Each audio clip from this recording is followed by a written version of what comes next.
Hello दोस्तों, नमस्कार। एक बार फिर से स्वागत है आपका एक नया और महत्वपूर्ण वीडियो में। मैं हूं आपका दोस्त अमरकेश विश्वकर्मा। दोस्तों, मैं आपको करवा रहा हूं AIB 17 की तैयारी, यानी कि 17वीं ऑल इंडिया बार परीक्षा की। दोस्तों, अगर आप 17वीं ऑल इंडिया बार परीक्षा की तैयारी कर रहे हैं तो बीते वर्षों हो चुकी परीक्षाओं के प्रश्नों का अध्ययन करना बहुत ही जरूरी हो जाता है। इससे आपको एक अंदाजा लगता है, गेस हो जाता है कि प्रश्न किस तरीके के आएंगे और कैसे आएंगे। और एक बात कि आप में कॉन्फिडेंस भी आ जाता है अगर आप बीती हुई परीक्षाओं के प्रश्नों का अध्ययन कर लेते हैं। पिछले वीडियो में मैंने आपको 23 दिसंबर 2018 को बार काउंसिल ऑफ इंडिया के द्वारा कंडक्ट कराई गई AIB 13 के कुछ प्रश्नोत्तरों का अध्ययन कराया था। आज मैं आपको AIB 13 के ही अन्य प्रश्नों का अध्ययन कराऊंगा, तो वीडियो में बने रहिए मेरे साथ आखिर तक। दोस्तों, वीडियो में आगे बढ़ने से पहले लीगल अपडेट्स के लिए, लीगल इन्फॉर्मेशन के लिए आप इस वीडियो को जल्दी से लाइक कर दीजिए। चैनल पर नया है तो चैनल को सब्सक्राइब करके बेल आइकन भी दबा दीजिए ताकि आने वाली हर वीडियो की नोटिफिकेशन आपको सबसे पहले मिल जाए। चलिए दोस्तों, शुरू करते हैं। आज के वीडियो का पहला प्रश्न है, पड़ोसी अधिकार संरक्षण का विषय क्या है? पड़ोसी अधिकार संरक्षण यानी कि neighbouring rights protection. Option A है प्रदर्शन, ऑप्शन बी नाटकीय काम, ऑप्शन सी भौगोलिक संकेत, या ऑप्शन डी नई किस्में और वनस्पति। तो दोस्तों, इसका सही ऑप्शन है ऑप्शन ए यानी कि प्रदर्शन यानी कि परफॉर्मेंस। चलिए दोस्तों, अगले प्रश्न में चलते हैं। एडम स्मिथ ने कराधान के सिद्धांत की गणना की है जिन्हें सार्वभौमिक रूप से स्वीकार किया जाता है। वे हैं कराधान यानी कि टैक्सेशन, सार्वभौमिक रूप से यानी कि यूनिवर्सली। ऑप्शन ए है समानता और निश्चितता, ऑप्शन बी समानता, सुविधा और अर्थव्यवस्था, ऑप्शन सी समानता और अर्थव्यवस्था। अगला प्रश्न है, भारत में पहली बार सर जेम्स विल्सन ने किस वर्ष में आयकर कानून पेश किया था? Option A 1886, option B 1858, option C 1860, या ऑप्शन डी उपर्युक्त में से कोई नहीं। इसका ऑप्शन सी सही ऑप्शन है, यानी कि भारत में पहली बार सर जेम्स विल्सन ने 1860 में आयकर कानून पेश किया था, यानी कि इनकम टैक्स लॉ। अगला प्रश्न है, CRPC की निम्नलिखित धाराओं में से कौन सी धारा शमनीय अपराध से संबंधित है? शमनीय अपराध यानी कि कंपाउंडेबल ऑफेंसेस, यानी कि वे अपराध जिन्हें न्यायालय के द्वारा क्षमा किया जा सकता है। ऑप्शन ए धारा 321, ऑप्शन बी धारा 320, ऑप्शन सी धारा 321, या ऑप्शन डी धारा 324। तो इसका ऑप्शन बी सही ऑप्शन है, यानी कि धारा 320। इस पर मैं ऑलरेडी वीडियो बना चुका हूँ, लिंक डिस्क्रिप्शन बॉक्स में दे दिया है, अब वहां से वो वीडियो देख लीजिएगा। अगला प्रश्न है, CRPC की धारा 468 के अधीन संज्ञान लेने के लिए समय सीमा क्या है? संज्ञान यानी कि कॉग्निजेंस। ऑप्शन ए 1 वर्ष, ऑप्शन बी 2 वर्ष, ऑप्शन सी 3 वर्ष, या ऑप्शन डी कोई सीमा नहीं। इसका ऑप्शन सी सही ऑप्शन है, 3 वर्ष। अगला प्रश्न है, औद्योगिक प्रतिष्ठान का अर्थ है? औद्योगिक प्रतिष्ठान यानी कि इंडस्ट्रियल इस्टेब्लिशमेंट। फर्स्ट कारखाना, सेकंड खान, थर्ड वृक्षारोपण, फोर्थ उद्योग। Option A first second third fourth, option B first second third, option C first और सेकंड, या ऑप्शन डी केवल फर्स्ट। इसका ऑप्शन बी सही ऑप्शन है, यानी कि कारखाना, खान, वृक्षारोपण ये औद्योगिक प्रतिष्ठान के अंतर्गत आते हैं। अगला प्रश्न है, हड़ताल केवल तभी होनी चाहिए जब कम से कम प्रतिशत श्रमिक हड़ताल के समर्थन में हो। Option A 10, option B 15, option C 20, या ऑप्शन डी 25। इसका ऑप्शन बी सही ऑप्शन है, यानी कि रूल्स और रेगुलेशंस के मुताबिक जब कम से कम 15% श्रमिक यानी कि लेबरर्स हड़ताल के समर्थन में हो तभी हड़ताल होनी चाहिए, अन्यथा नहीं होनी चाहिए। हड़ताल यानी कि स्ट्राइक। अगला प्रश्न है, सिविल प्रकृति का वाद शब्द का अर्थ है, यानी कि suit of a civil nature. Option A नागरिक के निजी अधिकार और दायित्व, ऑप्शन बी राजनीतिक, सामाजिक और धार्मिक प्रश्न, ऑप्शन सी वह वाद जिसका मुख्य प्रश्न जाति या धर्म से संबंधित है, या ऑप्शन डी उपरोक्त सभी। इसका ऑप्शन ए सही ऑप्शन है, यानी कि सिविल सूट जो होते हैं वो नागरिकों के निजी अधिकारों और दायित्वों से संबंधित होते हैं। अगला प्रश्न है, न्यायाधीन के नियम से तात्पर्य है? न्यायाधीन का नियम यानी कि द रूल्स ऑफ रेस सब जुडिस। ऑप्शन ए है जहां एक ही विषय वस्तु से संबंधित पक्षकारों के बीच निर्णय लेना अभी कानून की अदालत में लंबित हो, तो जब तक कि पहला मुकदमा चल रहा हो तो दूसरी अदालत इस मामले को ग्रहण करने से वर्जित है।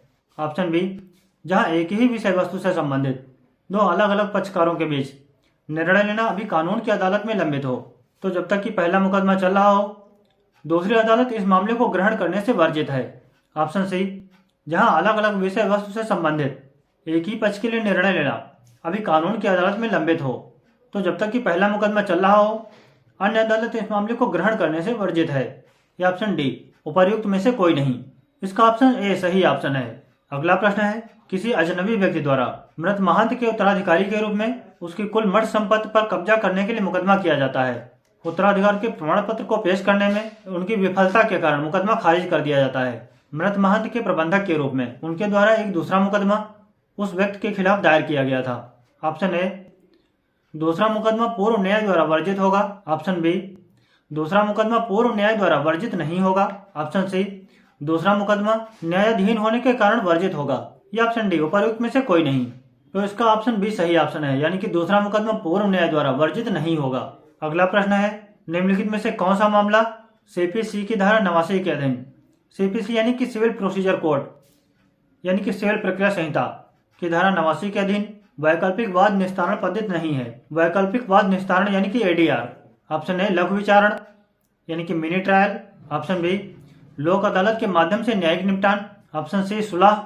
या ऑप्शन डी, उपरोक्त में से कोई नहीं। इसका ऑप्शन ए सही ऑप्शन है। अगला प्रश्न है, किसी सुलह कार्यवाही में अनुमित मध्यस्थ की अधिकतम संख्या क्या है? मध्यस्थ यानी कि कंसिलिएटर्स, सुलह कार्यवाही यानी कि conciliation proceeding. Option A 1, option B 3, option C 5 या ऑप्शन डी, उपर्युक्त में से कोई नहीं। इसका ऑप्शन डी सही ऑप्शन है। अगला प्रश्न है, सुलह की कार्यवाही में निपटारे यानी कि सेटलमेंट के समझौते की स्थिति क्या है? ऑप्शन ए, गैर बाध्यकारी। ऑप्शन बी, निपटारा अधिनिर्णय के रूप में है। ऑप्शन सी, निपटारा अधिनिर्णय के विपरीत है। या ऑप्शन डी, इनमें से कोई नहीं। इसका ऑप्शन बी सही ऑप्शन है, यानी कि सुलह की कार्यवाही में निपटारे के लिए जो समझौता किया जाता है वो अधिनिर्णय के रूप में होता है। भारतीय साक्ष्य अधिनियम यानी कि इंडियन एविडेंस एक्ट की धारा 118 के अधीन एक व्यक्ति तभी सक्षम गवाह माना जाता है। सक्षम गवाह यानी कि कॉम्पिटेंट विटनेस अगर ऑप्शन ए, वह वयस्क है। ऑप्शन बी, वह पागल नहीं है। ऑप्शन सी, चरम बुढ़ापे की उम्र वाला नहीं है। या ऑप्शन डी, उसे दिए गए प्रश्न समझ में आते हैं और अपनी उम्र के बावजूद तर्क संगत उत्तर देने में सक्षम है। तो इसका ऑप्शन डी सही ऑप्शन है, यानी कि इंडियन एविडेंस की धारा 118 के मुताबिक अगर कोई गवाह, अगर कोई व्यक्ति प्रश्न समझने में सक्षम है, उसकी उम्र चाहे कुछ भी हो, तो उसे सक्षम गवाह माना जाता है। अगला प्रश्न है, भारतीय साक्ष्य अधिनियम की धारा 43 के अधीन निम्नलिखित में से कौन सा निर्णय असंगत यानी कि इररिलेवेंट है? ऑप्शन ए, दिवाला न्यायालय का निर्णय। ऑप्शन बी, आपराधिक अदालत का निर्णय। ऑप्शन सी, वैवाहिक अदालत का निर्णय। या ऑप्शन डी, प्रोबेट अदालत का निर्णय। इसका ऑप्शन बी सही ऑप्शन है, यानी कि एविडेंस एक्ट की धारा 43 के मुताबिक आपराधिक अदालत का निर्णय असंगत माना जाता है। अगला प्रश्न है, भारतीय साक्ष्य अधिनियम की किस धारा के अधीन किसी गवाह को अपनी याददाश्त ताजा करने का अधिकार दिया गया है? ऑप्शन ए, धारा 157। ऑप्शन बी, धारा 158। ऑप्शन सी, धारा 159 या ऑप्शन डी, धारा 160। तो एविडेंस एक्ट की धारा 159 के मुताबिक कोई गवाह अपनी स्मृति को यानी कि मेमोरी को ताजा कर सकता है। अगला प्रश्न है, परमादेश किसके द्वारा जारी किया जाता है? परमादेश यानी कि mandamus. Option A, Supreme Court. Option B, उच्च न्यायालय यानी कि हाई कोर्ट। ऑप्शन सी, जिला अदालत यानी कि डिस्ट्रिक्ट कोर्ट। या ऑप्शन डी, ए और बी दोनों। इसका ऑप्शन डी सही ऑप्शन है, यानी कि सुप्रीम कोर्ट और उच्च न्यायालय के द्वारा परमादेश जारी किया जाता है। अगला प्रश्न है, प्रशासनिक अधिकरण प्रावधान किसके द्वारा जोड़ा गया है? ऑप्शन ए, 42वां संशोधन। ऑप्शन बी, 44वां संशोधन। ऑप्शन सी, 24वां संशोधन। या ऑप्शन डी, 43वां संशोधन। तो दोस्तों, प्रशासनिक अधिकरण यानी कि एडमिनिस्ट्रेशन ट्रिब्यूनल्स का प्रावधान 42वें संशोधन के द्वारा जोड़ा गया है। अगला प्रश्न है, निःशुल्क कानूनी सहायता यानी कि फ्री लीगल एड से संबंधित प्रावधान किस धारा में दिया गया है? ऑप्शन ए, धारा 301। ऑप्शन बी, धारा 304। ऑप्शन सी, धारा 303। या ऑप्शन डी, धारा 305।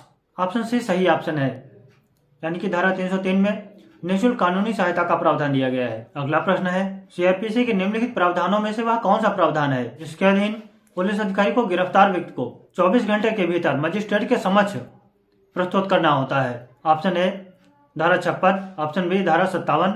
ऑप्शन सी, धारा 60। या ऑप्शन डी, धारा 70। इसका ऑप्शन बी सही ऑप्शन है कि सीआरपीसी का जो सेक्शन 57 है उसके अनुसार अगर पुलिस अधिकारी किसी व्यक्ति को गिरफ्तार करता है तो उस गिरफ्तार किए गए व्यक्ति को मजिस्ट्रेट के समक्ष 24 घंटों के भीतर लाना अनिवार्य होता है। अगला प्रश्न है, सीआरपीसी की धारा 164 के अधीन स्वीकृत का कथन कौन दर्ज कर सकता है? स्वीकृत का कथन यानी कि confessional statement. Option A, police अधिकारी। ऑप्शन बी, न्यायिक अधिकारी। ऑप्शन सी, ए और बी दोनों। या ऑप्शन डी, यह केवल न्यायिक मजिस्ट्रेट का क्षेत्राधिकार है। तो ऑप्शन बी इसका सही ऑप्शन है, यानी कि जो न्यायिक अधिकारी होता है, जुडिशियल ऑफिसर, वही स्वीकृत का कथन दर्ज कर सकता है, रिकॉर्ड कर सकता है। अगला प्रश्न है, सौदा अभिभाग से संबंधित प्रावधान निम्नलिखित कौन से अपराध में लागू नहीं है? सौदा अभिभाग यानी कि प्ली बार्गेनिंग। ऑप्शन ए सामाजिक आर्थिक अपराध, ऑप्शन बी महिलाओं के खिलाफ अपराध, ऑप्शन सी ए और बी दोनों, या ऑप्शन डी उपर्युक्त में से कोई नहीं। इसका ऑप्शन सी सही ऑप्शन है। अगला प्रश्न है, जब दो या दो से अधिक व्यक्ति अवैध कार्य करने के लिए सहमत होते हैं, अवैध कार्य यानी कि इलीगल एक्ट या कोई ऐसा कार्य जो गैर कानूनी साधनों से गैर कानूनी नहीं है, तो इस तरह के समझौते को किस प्रकार नामित किया जाता है? ऑप्शन ए षड्यंत्र द्वारा उकसाना, ऑप्शन बी सहायता द्वारा उकसाना, ऑप्शन सी आपराधिक षड्यंत्र, या ऑप्शन डी उकसाना। इसका ऑप्शन सी सही ऑप्शन है, यानी कि इसको क्रिमिनल कॉन्स्पिरेसी या आपराधिक षड्यंत्र कहा जाता है। अगला प्रश्न है, राजद्रोह के संबंध में प्रावधान किसके अधीन दिए गए हैं? राजद्रोह यानी कि सेडिशन, ऑप्शन ए है आईपीसी की धारा 124 के अधीन, ऑप्शन बी आईपीसी की धारा 124 ए के अधीन, ऑप्शन सी आईपीसी की धारा 121 ए के अधीन, या ऑप्शन डी आईपीसी की धारा 123 के अधीन। इसका ऑप्शन बी सही ऑप्शन है, आईपीसी की धारा 124 ए के अधीन। अगला प्रश्न है, आदेश 9 के अधीन एक मुकदमा खारिज किया जा सकता है। फर्स्ट, जहां वादी समन की सेवा के खर्च का भुगतान करने में विफल हुआ हो, उसके परिणाम स्वरूप प्रतिवादियों पर समन की तामील विफल हुई हो, नियम 2। सेकंड, जहां ना तो वादी और ना ही प्रतिवादी हाजिर हो, नियम 3। थर्ड, जहां वादी समन की वापस आने के 7 दिनों के बाद भी ताजा समन के लिए आवेदन करने में विफल हो, नियम 5। फोर्थ, जहां मुकदमे में सुनवाई के लिए निर्धारित की गई तिथि पर केवल प्रतिवादी हाजिर होता है और वह वादी के दावे को स्वीकार नहीं करता है, नियम 8। ऑप्शन ए है first, second, third, option B first, third और fourth, option C second, third और फोर्थ, या ऑप्शन डी उपरोक्त सभी। तो दोस्तों इसका ऑप्शन डी सही ऑप्शन है, यानी कि उपरोक्त सभी आधारों पर मुकदमे को खारिज किया जा सकता है सीपीसी के आदेश 9 के मुताबिक। अगला प्रश्न है, कौन राज्यसभा का पदेन अध्यक्ष होता है? ऑप्शन ए राष्ट्रपति, ऑप्शन बी स्पीकर लोकसभा यानी कि लोकसभा अध्यक्ष, ऑप्शन सी उपराष्ट्रपति, या ऑप्शन डी इनमें से कोई नहीं। तो दोस्तों इसका ऑप्शन सी सही ऑप्शन है, यानी कि उपराष्ट्रपति यानी कि वाइस प्रेसिडेंट राज्यसभा का पदेन अध्यक्ष होता है। अगला प्रश्न है, भारत में संपत्ति का अधिकार एक, ऑप्शन ए मौलिक अधिकार है, ऑप्शन बी संवैधानिक अधिकार है, ऑप्शन सी कानूनी अधिकार है, या ऑप्शन डी विधिक अधिकार है। इसका ऑप्शन बी सही ऑप्शन है, यानी कि संपत्ति का अधिकार संवैधानिक अधिकार है। अगला प्रश्न है, निम्नलिखित में से किस रिट का अभिप्राय, रिट यानी कि याचिका, किसी व्यक्ति के शरीर को हाजिर करने से है? दोस्तों ये प्रश्न रिट से संबंधित है। ये रिट यानी कि याचिका सुप्रीम कोर्ट और हाई कोर्ट में ही डाली जा सकती है, इसके अलावा और किसी भी कोर्ट में नहीं। ऑप्शन ए उत्प्रेषण लेख, ऑप्शन बी अधिकार परीक्षा, ऑप्शन सी निषेध, या ऑप्शन डी बंदी प्रत्यक्षीकरण। बंदी प्रत्यक्षीकरण यानी कि हैबियस कॉर्पस। अगला प्रश्न है, किस मामले में प्रत्यायोजित विधान को संवैधानिक घोषित किया गया था? प्रत्यायोजित विधान यानी कि डेलीगेटेड लेजिस्लेशन। ऑप्शन ए बेरोबारी के मामले में, ऑप्शन बी दिल्ली कानून अधिनियम मामले में, ऑप्शन सी केशवानंद भारती मामले में, या ऑप्शन डी मेनका गांधी मामले में। इसका ऑप्शन बी सही ऑप्शन है, यानी कि दिल्ली कानून अधिनियम के मामले में प्रत्यायोजित विधान को संवैधानिक घोषित किया गया था। अगला प्रश्न है, एक प्रॉस्पेक्टस इसमें शामिल प्रतिभूतियों की मात्रा, प्रतिभूति यानी कि सिक्योरिटी या मूल्य का पूर्ण विवरण शामिल नहीं है। Option A shelf prospectus, option B ज्ञापन पत्र, option C red herring prospectus, या ऑप्शन डी इशूइंग हाउस। इसका ऑप्शन सी सही ऑप्शन है। दोस्तों आज के वीडियो में इतना ही। IB 13 के हम अन्य प्रश्नोत्तरों का अध्ययन करेंगे अगले वीडियो में। इस वीडियो में मेरे साथ आगे तक बने रहने के लिए आपका बहुत बहुत धन्यवाद। इस वीडियो के बारे में अगर आपका कोई कमेंट है, कोई क्वेरी है तो कमेंट बॉक्स में जरूर लिखें। और हाँ दोस्तों, लीगल अपडेट्स के लिए, लीगल इन्फॉर्मेशन के लिए इस वीडियो को जल्दी से लाइक कर दीजिए। चैनल पर नया है तो चैनल को सब्सक्राइब करके बेल आइकन भी दबा दीजिए ताकि आने वाली हर वीडियो की नोटिफिकेशन आपको सबसे पहले मिल जाए। मैं आपसे फिर मिलूंगा किसी नया इंपॉर्टेंट वीडियो में। तब तक के लिए keep learning. Thank for watching.